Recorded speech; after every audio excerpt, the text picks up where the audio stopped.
Assalamualaikum warahmatullahi wabarakatuh. Bismillahirrahmanirrahim. Alhamdulillahirabbil alamin wa bihi nasta'inu ala umurid dunya waddin. Wassalatu wassalamu ala asyrafil anbiya'i wal mursalin wa ala alihi wa sahbihi wa man tabi'ahu ila yaumiddin. Alhamdulillah dan alhamdulillah hari ini saya bisa menatap wajah ibu-ibu solehah, luar biasa semangatnya. Walaupun mungkin ada di antara kita yang sedang sakit atau ada yang punya masalah di rumah tangganya, namun Allah memudahkan kita hadir hari ini. Mudah-mudahan yang hadir selalu Allah berikan kesabaran, diberikan keistiqomahan, rezeki yang berkah, umur yang panjang, anak-anak yang soleh-solehah. Mudah-mudahan Allah kumpulkan kita semua di jannah. Amin ya rabbal alamin. Tak lupa salawat dan salam kita sampaikan kepada kekasih kita Rasulullah Sallallahu Alaihi Wasallam, yang alhamdulillah setiap bulan kita mempelajari sabda beliau. Berharap dengan selalu mengingat hadis Rasulullah Sallallahu Alaihi Wasallam, menghafalnya, mengamalkannya, menghidupkan sunnah-sunnahnya. Mudah-mudahan kita bisa bersama Rasulullah Sallallahu Alaihi Wasallam di surga nanti. Amin ya Allah. Hari ini kita sampai ke hadis ke-8. Berarti bersyukur ya, mudah-mudahan 7 hadis setelahnya sudah dihafal. Kalau yang belum, bagaimana? Berusaha menghafalnya sedikit-sedikit. Kita sampai ke hadis ke-8, di mana hadis ke-8 ini diriwayatkan oleh Ibnu Umar. Kita lihat hadisnya. Bismillahirrahmanirrahim. An Ibnu Umar radhiyallahu anhuma anna Rasulullah sallallahu alaihi wasallam qala. Dari Ibnu Umar radhiyallahu anhuma, sesungguhnya Rasulullah sallallahu alaihi wasallam bersabda, umirtu an uqatilan nasa hatta yashhadu an la ilaha illallah wa anna muhammadar rasulullah wa yuqimus salata wa yutuz zakah fa idza fa'alu dzalika asamu minni dima'uhum wa amwaluhum illa bihaqqil islam wa hisabuhum 'ala Allah ta'ala. Apa isi hadis Rasulullah sallallahu alaihi wasallam? Beliau bersabda, aku diperintahkan untuk memerangi manusia sehingga mereka bersaksi bahwa tidak ada ilah, tidak ada Tuhan kecuali Allah Subhanahu wa ta'ala, dan bersaksi bahwa Nabi Muhammad adalah utusannya, rasulnya. Pertama syahadat, kedua apa? Menegakkan sholat, ketiga menunaikan zakat. Jika mereka melakukan hal itu, yang 3 tadi, apa yang pertama? Syahadat, kedua sholat, ketiga zakat. Jika mereka menunaikan ini, maka darah dan harta mereka akan dilindungi, kecuali dengan hak Islam. Hak Islam nanti ada 3, akan saya bahas insyaallah. Dan perhitungan mereka ada pada Allah Subhanahu wa ta'ala. Dari hadis ini kita melihat pelajaran yang luar biasa. Dulu Abu Bakar As-Siddiq menjadi khalifah setelah wafatnya Rasulullah Sallallahu Alaihi Wasallam. Beliau diangkat menjadi khalifah. Di masa beliau ada kelompok yang menolak zakat, tidak mau membayar zakat. Akhirnya Abu Bakar memerangi mereka. Kemudian apa? Ditegur sama Umar. Bagaimana kamu akan memerangi mereka yang mengucapkan syahadat? Begitu. Kemudian Abu Bakar bilang apa? Sesungguhnya zakat adalah haknya harta. Ketika Umar bin Khattab menegur Abu Bakar karena memerangi mereka, apa jawab Abu Bakar? Sesungguhnya zakat adalah haknya harta, gitu ya. Akhirnya Umar menerima dan ikut memerangi mereka bersama Abu Bakar. Nah, kalau kita perhatikan, kondisi ini bisa kita lihat agama Islam itu agama rahmatan lil alamin. Kalau sudah menjalankan ini, syahadat, sholat, zakat, itu terpelihara darahnya dan jiwanya. Mengapa? Karena Allah mengharamkan kezaliman. Zalim itu ada dua. Yang pertama, zalim kepada Allah. Dalam bentuk apa? Dalam bentuk kesyirikan. Ketika kita menduakan Allah, maka itu sebuah kezaliman yang paling besar. Inna syirka la dzulmun adzim. Sesungguhnya syirik itu adalah sebuah kezaliman yang sangat besar. Itu zalim kepada Allah adalah syirik. Zalim kepada Allah yang kedua adalah saat kita melakukan dosa-dosa besar, itu pun zalim kepada Allah. Lantas bagaimana zalim kepada manusia? Zalim kepada manusia itu ada tiga. Yang pertama terhadap jiwanya, yang kedua terhadap hartanya, yang ketiga terhadap kehormatannya.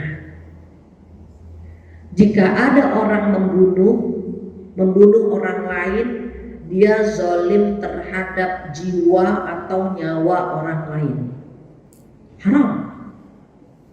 Membunuh haram karena mengambil nyawa atau menzalimi nyawa orang lain. Tapi kalau dia bunuh diri, maka dia menzalimi dirinya sendiri. Apa sih arti zalim? Zalim itu artinya tidak menempatkan sesuatu pada tempatnya. Entah itu kelebihan atau kekurangan atau tidak sesuai dengan porsinya. Nah, saat orang melakukan sebuah kezaliman, itu dosa besar. Walaupun zalim itu sendiri ada yang ringan, ada yang sedang, ada yang berat, maka dilarang oleh Allah Subhanahu wa ta'ala. Lantas bagaimana kalau ada orang merampok, merampas, korupsi, maka dia sudah zalim terhadap harta orang lain. Sama di hari kiamat ini dihisabnya susah ya, karena mengambil harta orang lain. Jika dia tidak membayar zakat, dia zalim terhadap hartanya dia sendiri. Sama halnya tadi nomor dua, ketika dia membunuh orang lain, dia zalim terhadap nyawa orang lain. Tapi kalau dia bunuh diri, maka dia zalim terhadap jiwanya dia sendiri. Sama halnya harta, ketika merampas, merampok, mencuri, korupsi, dia zalim terhadap harta orang lain. Tapi saat dia tidak menunaikan zakat, maka dia zalim terhadap hartanya dia sendiri. Yang ketiga, zalim terhadap kehormatan. Jika dia memperkosa, dia zalim terhadap kehormatan orang lain. Tapi kalau dia berzina, dia ikut LGBT, maka dia zalim terhadap kehormatan dia sendiri. Dan dosa ini dosa besar. Di hadis ini, ketika Rasulullah SAW menyampaikan bahwa aku diperintahkan untuk memerangi manusia hingga mereka bersaksi syahadat, sholat, puasa. Nah, mengapa Abu Bakar memeranginya? Karena kelompok tersebut tidak menunaikan zakat. Ketika Rasulullah SAW menyampaikan bahwa darah dan harta mereka akan dilindungi kecuali dengan hak Islam, maka hak Islam itu ada tiga. Maksudnya apa? Islam membolehkan. Yang tiga ini apa? Yang pertama adalah atsayyibuz zani. Atsayyibuz zani itu orang yang sudah menikah terus berzina. Hukuman buat orang yang sudah menikah tetapi berzina, maka dirajam sampai mati. Kalau yang belum menikah bagaimana? Yang belum menikah dicambuk 100 kali. Berbeda ibu hukumannya antara yang sudah menikah dengan yang belum menikah. Yang sudah menikah dirajam sampai mati, yang belum menikah dicambuk 100 kali. Apakah cambukan itu dicambuk saja? Tidak. Harus mendatangkan saksi 4 orang laki-laki. Perempuan gak termasuk. Kenapa? Karena perempuan dikhawatirkan saat berbicara dia kelebihan atau kekurangan, dilebih-lebihkan atau dikurang-kurangi, agak lebay-lebay dikit gitu. Kalau bersaksi demi Allah saya lihat dia berzina, dikhawatirkan kalau kita yang jadi saksi, ya Allah bener deh, bener banget ya Allah saya lihat dia, padahal belum tentu. Karena perempuan pelupa. Pernah ada nggak orang yang dirajam di masa Rasulullah SAW? Pernah, tapi bukan karena kesaksian. Kenapa untuk dirajam atau dicambuk harus mendatangkan 4 orang saksi laki-laki? Ini nggak mudah. Dia harus melihat bahwa orang tersebut melakukan perzinahan seperti kail masuk dalam mulut ikan. Susah kan Bu? Orang berzina sekarang di hotel, di losmen, di tempat-tempat tersembunyi. Kalau mereka melihat seperti kail masuk ke dalam mulut ikan, nah gitu udah masuk Bu, susah Bu. Makanya gak gampang hukum Islam itu diterapkan, karena syaratnya susah. Harus ada 4 orang laki-laki yang melihat dia langsung. Kenapa? Karena kalau gak ada persyaratan saksi 4 orang laki-laki, maka tercemar nama baik seorang muslim. Orang akan gampang memfitnah gitu. Ada foto berdua-duaan, kan foto bisa disetting loh, bisa diedit foto itu. Ada orang berdua-duaan di hotel, diedit, itu nggak bisa jadi bukti bahwa dia berzina. Maka kalau ternyata kita memfitnah orang tersebut berzina dan tidak bisa mendatangkan 4 orang laki-laki sebagai saksi, yang memfitnah itu dicambuk 80 kali. Makanya nggak ada orang berani bersaksi karena saksinya kurang. Ada 3 kurang 1, nggak berani juga. Nah terus di masa Rasul bagaimana kok ada wanita yang dirajam? Karena wanita ini mengakuinya bahwa dia telah berzina. Seandainya dia taubat, selesai urusannya itu. Tapi perempuan ini ingin menyelesaikan urusannya di dunia agar di hari kiamat tidak dihisab lagi, tidak diazab atau tidak disiksa lagi. Datanglah wanita Ghamidiyah ini kepada Rasulullah SAW dan mengatakan, ya Rasulullah SAW, aku telah berzina. Dia langsung memalingkan ke kiri wajahnya. Datang lagi ke kiri, ya Rasulullah, aku telah berzina. Dia berpaling lagi sampai 3 kali, ya Rasulullah, aku telah berzina, rajam aku, kata wanita ini. Apa jawab Rasulullah? Pulanglah. Kamu sedang hamil, lahirkan anakmu terlebih dahulu. Beliau berharap dengan waktu 9 bulan perempuan ini lupa.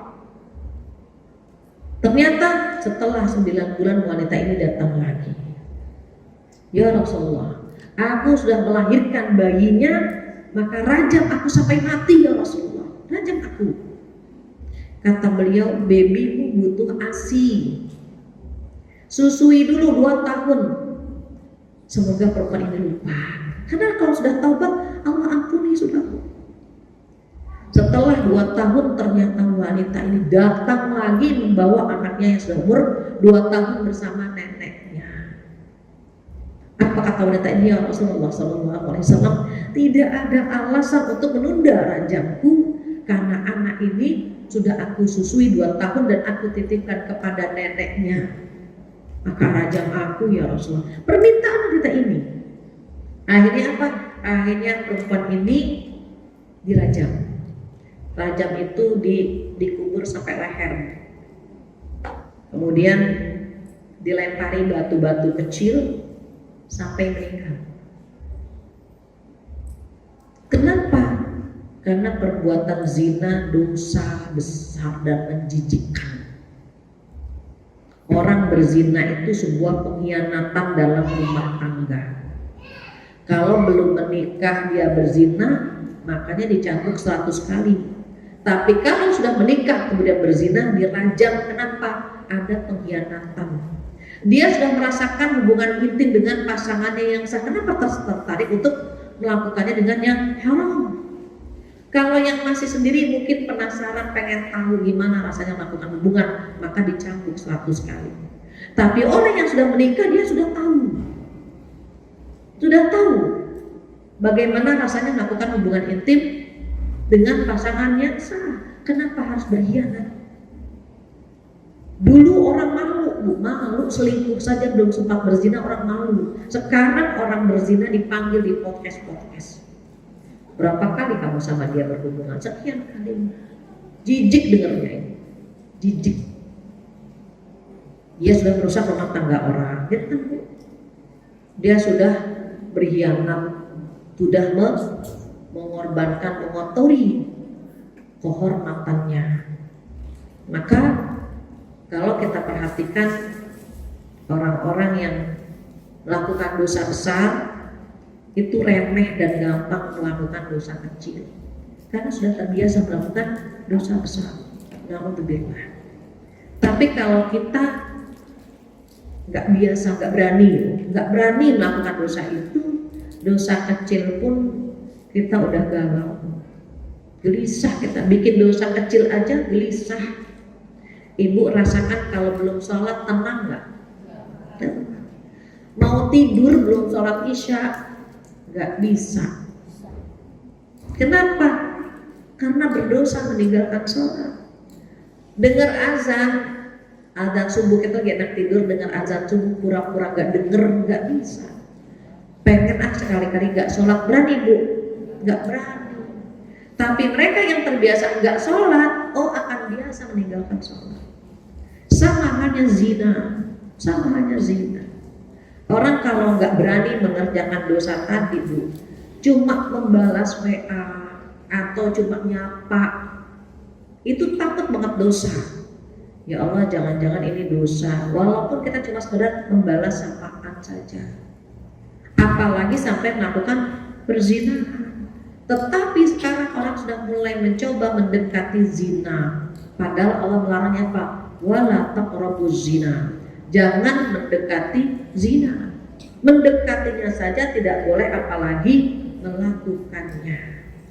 Na'udzubillah, di akhir zaman banyak anak-anak muda yang pacarannya terlalu berani. Ibu mohon maaf, anak-anak kita tolong dijaga. Kenapa saya sampaikan ini? Karena ada seorang ibu cerita kepada saya, anaknya dia laki-laki. Dia bilang, apa Bu Fatihah? Ya Allah, anak-anak sekarang udah gak malu ya Bu. Anak saya laki-laki, ceweknya datang ke rumah. Saya ada di situ. Itu ceweknya agresif banget. Langsung peluk, langsung nyium, sampai melakukan yang lebih dari itu. Bahasa ibu ini merujak bibir. Paham ya Bu? Sampai ngerujak bibir di depan mata saya. Mereka udah gak punya rasa malu. Itu sudah mendekati zina tuh. Kenapa? Zina yang sebenarnya melakukan hubungan intim, tapi mata kita bisa berzina, lisan kita bisa berzina, telinga kita bisa berzina, sampai kita mengikuti kemauan setan dengan zina yang sebenarnya. Dulu Usman pernah menegur seorang pria. Pria ini datang terlambat ke dalam sebuah majelis ilmu. Kemudian apa kata Usman? Telah masuk ke dalam pengajian ini, telah masuk ke dalam ruangan ini seorang laki-laki yang matanya berzina. Kaget pria ini. Apakah turun wahyu setelah Rasul tidak ada? Bagaimana kau tahu kalau mataku telah berzina? Pria ini ngaku ketika akan duduk atau hadir ke pengajian, dia melihat wanita cantik dan menikmati kecantikannya. Kata Usman apa? Matamu telah berzina. Pernah begitu Bu? Ada cogan, cowok ganteng, ya Allah,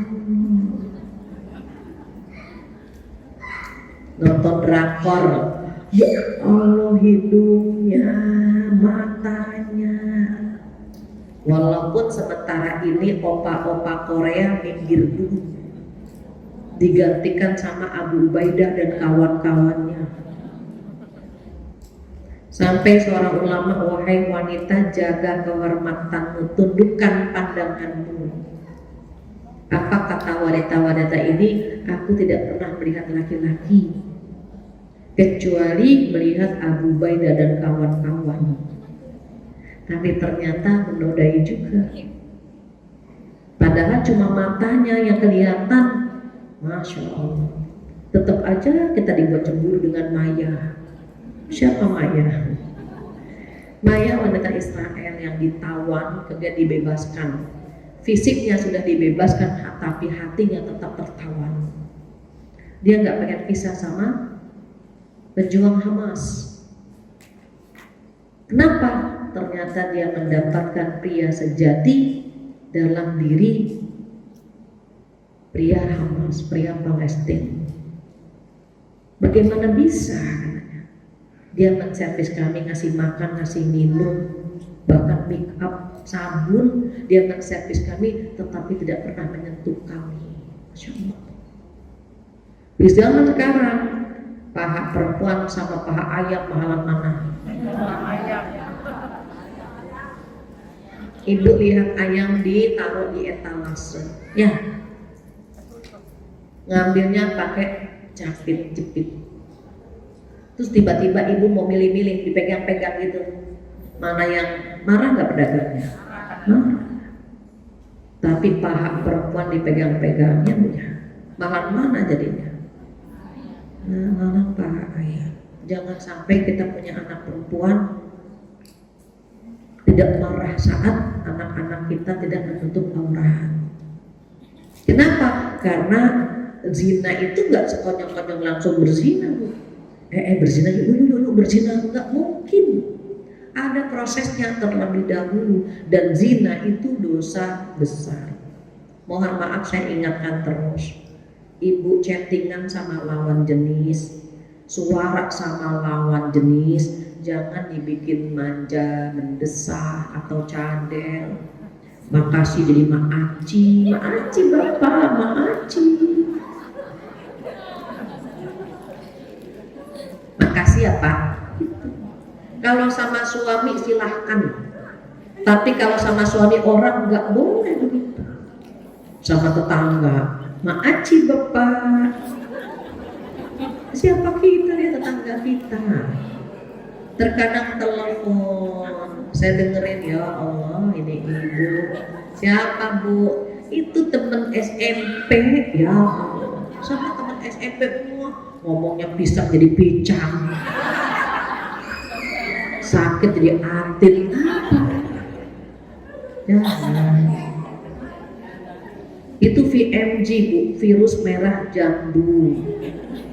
Ada lope-lope di sini, jangan. Lope-lopenya hanya buat suami sendiri, bukan suami orang. Perlulah Bu ngegombal-gombal dikit. Ibu di mana? Iya, ini kejebak macet seperti hati ibu yang macet di hati ayah. Ada bumbu-bumbunya. Jangan sama suami orang begitu, sama suami sendiri. Ada tempatnya Bu. Aduh pengen ngegombal ke siapa ya? Jangan ke suami orang. Walaupun suami kita tuh, ibu sehat, dia tanya kita sehat nggak sih, panas nggak sih, kok tumben ngegombal gitu. Ayah bisa mundur sedikit nggak, kenapa? Gantengnya kelewatan. Ibu sehat kata dia. Kenapa? Kadang-kadang kita kan terlalu banyak bicara. Jangan sampai bicaranya ke yang bukan mahram. Hati-hati. Ini khawatir sudah mendekati zina. Kalau saya dengan adik laki-laki, dengan abang tuh biasa gombal-gombalan ibu. Udah kenyang bahasa gampang. Jadi kalau ada orang lain mau ngegombal, kita tahu banget arahnya kemana. Karena adik saya kalau manggil, hei cantik, apa kabar? Biasa dipanggil cantik. Hei manis, gimana? Boleh main nggak? anaknya ayo ganteng main, biasa. Karena sudah terbiasa, jadi kalau ada orang lain aneh di telinga. Kalau kita punya anak perempuan dipujilah. Jangan sampai dia nggak pernah dipuji di rumah sama kita, sama abang-abangnya. Dia dipuji di luar dan dia kaget gitu. Makanya anak-anak kita laki-laki biasakan memuji adik perempuannya. Cantik banget adikku nih. Dia terbiasa mendengarkan itu. Sehingga ketika di luar dia nggak mempan dengan gombalan pria di luar sana, khawatir itu akhir zaman. Makanya ibu-ibu banyak yang kena diabetes, kena gula karena terlalu banyak mengkonsumsi rayuan manis. Tuh hati-hati, nomor 1 di hakil Islam. Maksudnya apa, Bu? Maksudnya orang yang berzina, yang sudah menikah tapi berzina, maka dirajam. Yang kedua siapa? Kisos. Kisos apa? Kalau membunuh dibunuh lagi. Makanya di Saudi kan berlaku hukum kisos, Bu. Kalau dibunuh dia dibunuh lagi di pengadilan. Biasanya lehernya ditebas, pedangnya harus tajam. Jangan sampai lehernya krek sakit banget tuh, Bu. Harus tep gitu. Suami saya qadarullah kuliah di Madinah, pernah lihat sekali. Tapi cepet banget kata beliau. Pedang di belakang. Masih kelihatan yang mau dieksekusi matanya ditutup gitu, Bu.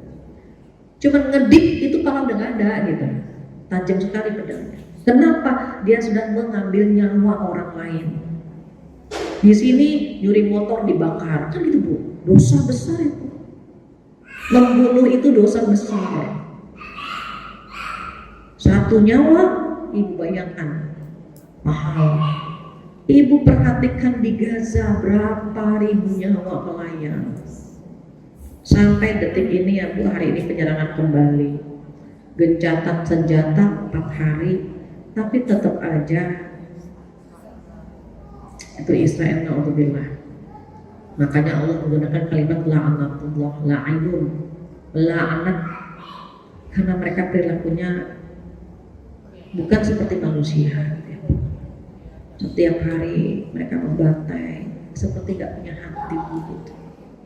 Dan mereka beraninya hanya sama tembok, sama gedung, sama bayi, sama perempuan, sama anak-anak. Mereka gak berani kontak budi dengan pemuda Hamas, gak berani. Mereka mainnya bom. Kalau kontak body gitu, Bu, ketemu langsung mati mereka. Mereka tahu itu. Makanya nggak berani. Sedih ya, Bu, lihat pemandangan di depan mata kita. Kita kirimin Fatihah, tadi Mbak Ica udah mimpin kirimin Fatihah ya, Bu ya. Donasikan harta kita, doakan terus, Ibu terus doakan. Kita tidak bisa membayangkan kalau orang-orang yang kita cinta dilukai, disiksa ya, Bu ya. Beda banget perlakuan orang-orang Hamas kepada orang Israel. Orang Israel itu ketika dibebaskan segar, tersenyum, mereka seperti habis rekreasi, bye-bye, mereka pelukan gitu kan, Bu. Makanya para sandera ini nggak boleh diwawancara. Kenapa? Kalau diwawancara yang masuk Islam banyak.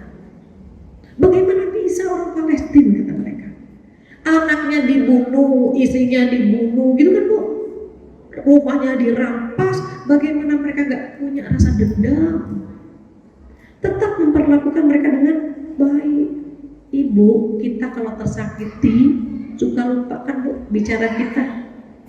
Mudah-mudahan dia begini, dia begitu, baru tutur kata kita yang terluka.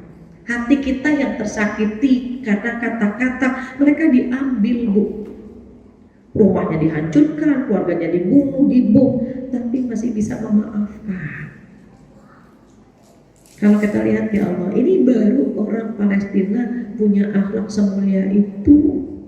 Gimana Rasulullah Sallallahu Alaihi Wasallam? Terharu kita, Bu.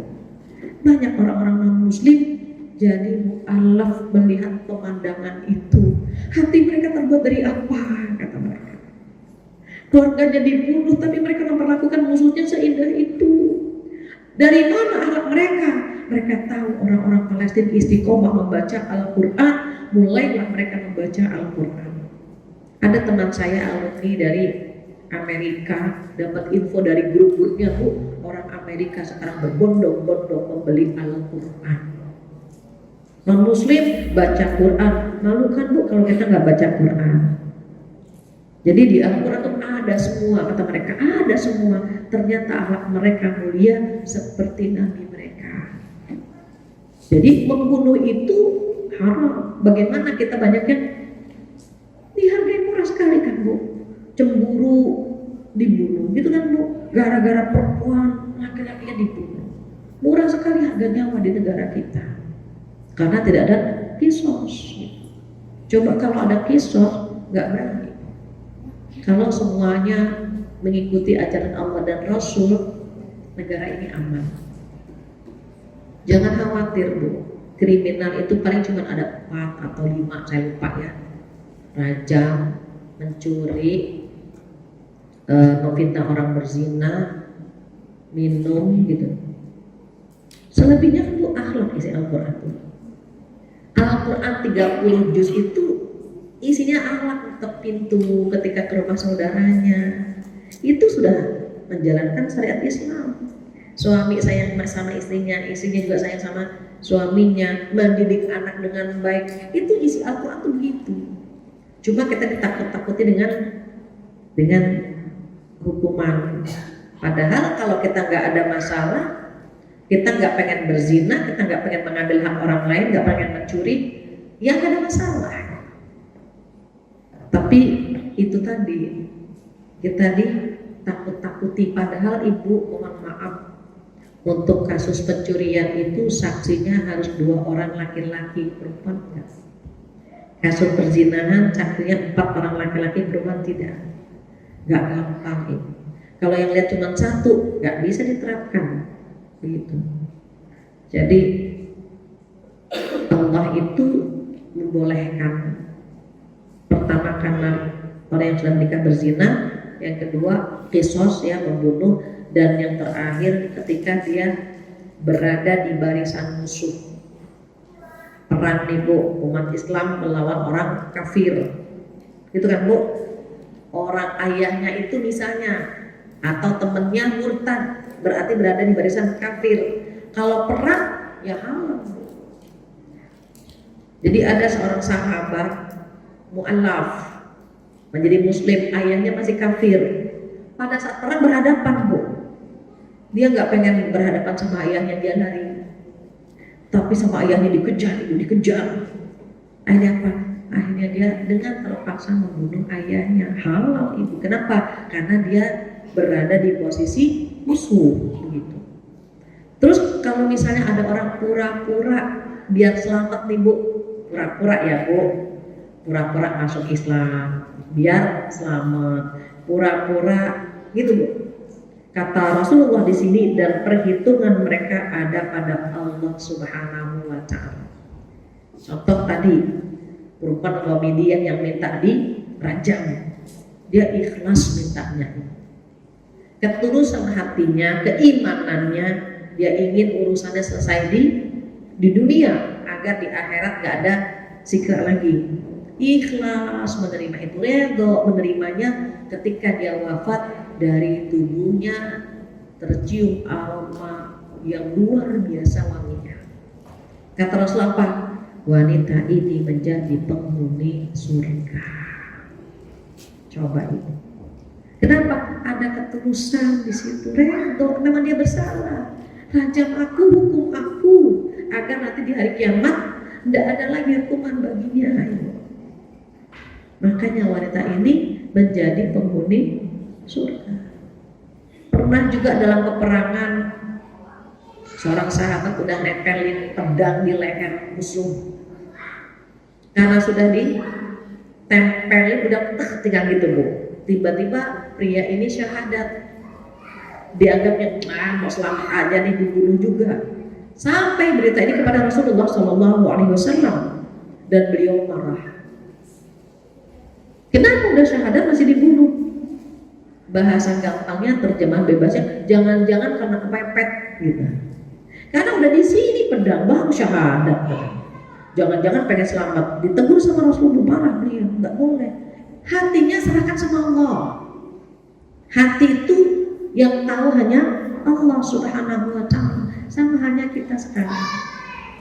Kalau kita berhubungan sama manusia, kadang-kadang kita OPT, overthinking.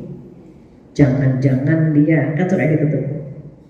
Even misalnya, mohon maaf, perilakunya seperti orang munafik, perilakunya. Tapi tetap kita tidak bisa menghakimi dia sebagai orang munafik.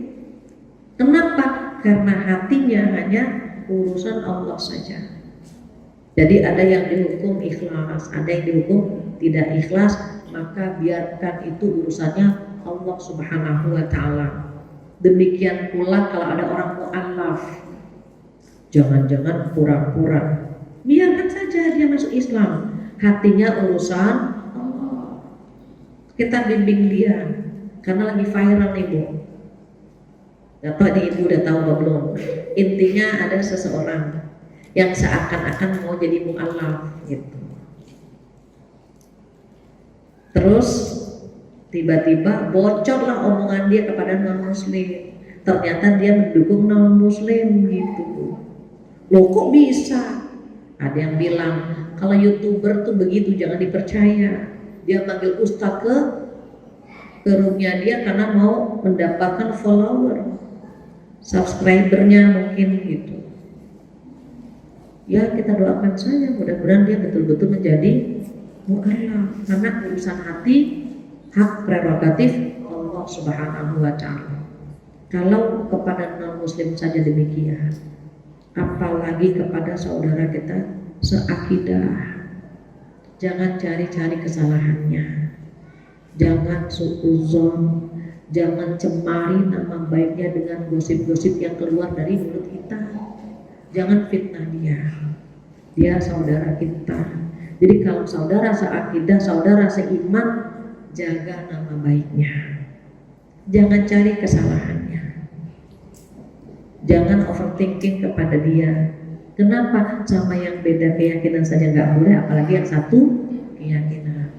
Mudah-mudahan hadis ini bermanfaat, bahwa darah dan jiwa seseorang yang sudah mengucapkan syahadat itu dijaga dan dilindungi. Dan semoga kita bisa mengamalkan hadis yang ke-8 insyaallah. Amin ya rabbal alamin. Tidak terasa jam 11.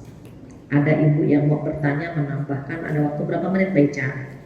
15 menit. 15 menit. Saya serahkan lagi kepada Mbak Ica. Silakan Mbak Ica. Ibu ada yang mau bertanya, silakan katakan.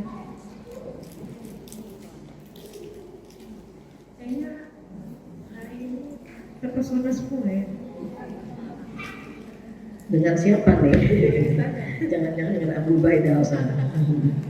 Tapi Masya Allah ya Ustazah, saat ini kita disuguhin kayaknya mudah sekali anak remaja itu bunuh diri Ustazah. Betul. Masalah sedikit bunuh diri Ustazah. Iya. Kayak terakhir itu kalau nggak bisa ya tentang Iya. bunuh diri, entah apa yang terjadi yang loncat dari lantai 3 Iya. anak SMA. Nah itu bagaimana kita sebagai orang tua Ustazah kira-kira menanggulangi itu semua? Iya. Terkait dengan bundir itu bunuh diri ya Bu. Saya pernah seminar di salah satu kampus. Kemudian saya nanya sama pihak sana, Bu, masalah yang paling banyak di kampus ini apa? Kaget saya Bu, ternyata bunuh diri paling banyak. Saya tanya lagi sebabnya apa? Sebabnya macam-macam. Ada yang karena stres di rumah, tuntutan orang tua terlalu besar. Kadang-kadang orang tua tuh lupa Bu, belajar yang benar, nanti cari kerja, uangnya buat ibu gitu misalnya. Atau nilainya harus bagus, IP-nya harus gitu. Stres dia. Maka pertama itu urusan di rumah. Kalau kita jadi ibu, cari kalimat yang tidak membuat dia takut. Cari kalimat motivasi yang bikin anak itu nggak depresi. Jadi ternyata itu yang pertama, karena masalah di rumah. Yang kedua yang menyebabkan orang bunuh diri itu, ini pihak sana menjawab, diputusin pacarnya. Saya bilang diputusin pacar bunuh. Nah itulah katanya.